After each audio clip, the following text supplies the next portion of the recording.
Welcome back. So I'll be sharing a study from the National Library of Medicine. It's Adultification, Anger Bias, and Adults' Different Perception of Black and White Children.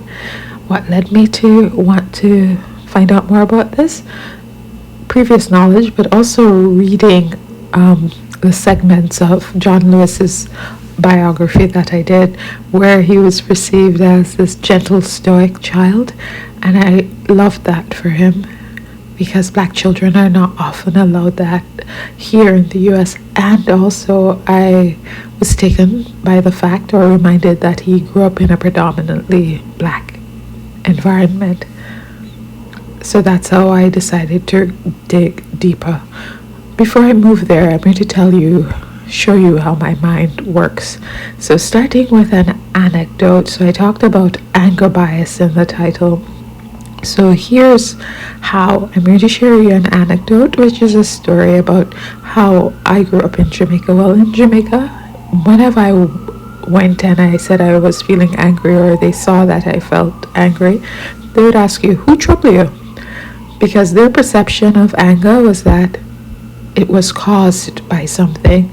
It was not a character flaw. That anger was a way to express an emotion when you're not feeling good, when things are not going right for you, when somebody trouble you.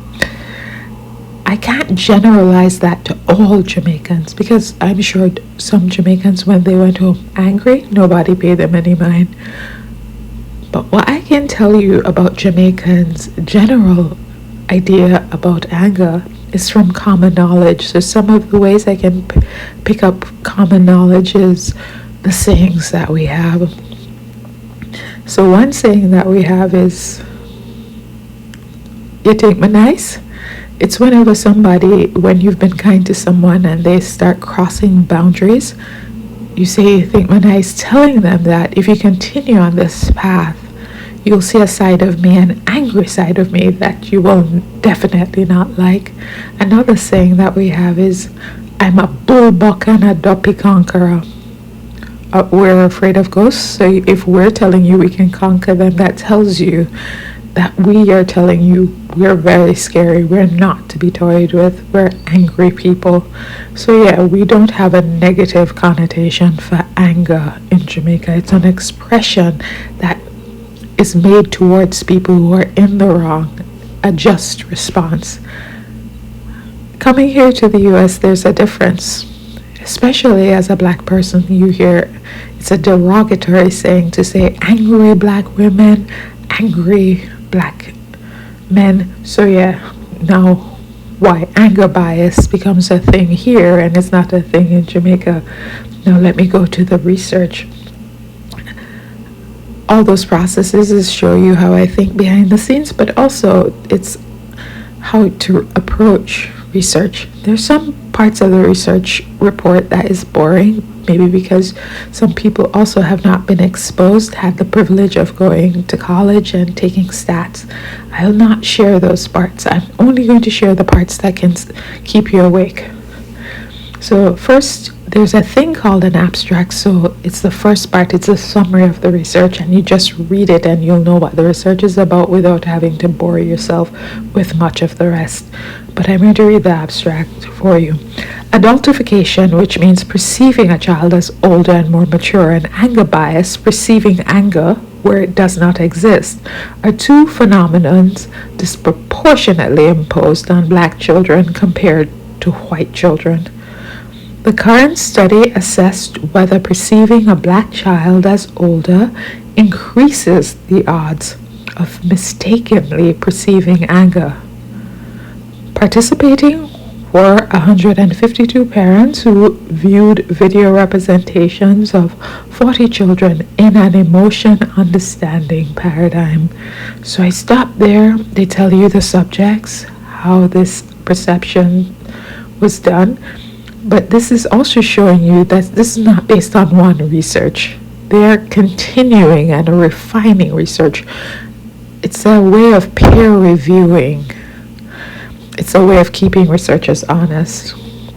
Let me read more. Multiple studies suggest that Black children, multiple studies, not one, suggests that black children are seen as more adult-like than white children, a phenomenon known as adultification, and thus less innocent and more culpable, especially for boys and girls.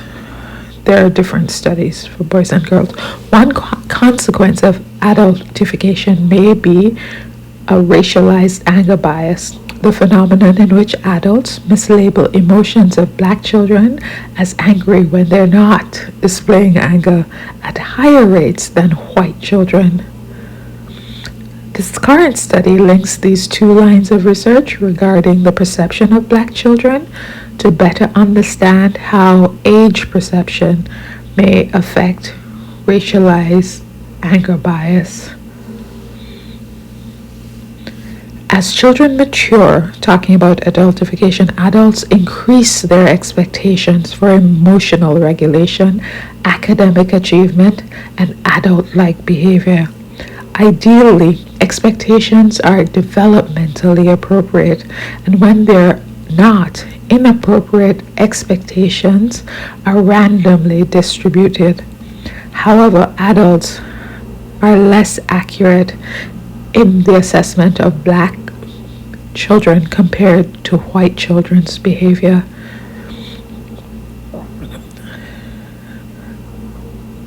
And this, of course, has a negative consequence. If in a country here where anger seems bad, is labeled as bad, and when interacting with black children, you assume they're being bad when they're angry, then you can see they're going to be punished more in schools. They're going to be punished more in society. This is why a police can say, I was afraid of a black person driving a car, and so I shot the person, because again, this perception goes on that the person was angry. Or a black teen, or why a police would body slam a black child, little girl in the classroom, because she's perceived as more angry and older and should be more self-regulated when she should not, because she's just a child, have not yet become mature enough to do that. So yes, I want you, of course, to get this knowledge. How did this research end? So sometimes you just go to the end and you're going to see the conclusion. You're going to see tables and stuff. But this specific research, I'll just tell you briefly what they concluded, is that black children are often perceived to be older, and as a result, the older they think they are, the angrier they think they are. They misperceive them as being angry just because they think they're older, and the consequences are negative. So yeah, that's what I wanted to share with you. So I'm sharing multiple things on multiple levels. It's how, when you're getting information from people, including me, is to distinguish, was she telling me an anecdote?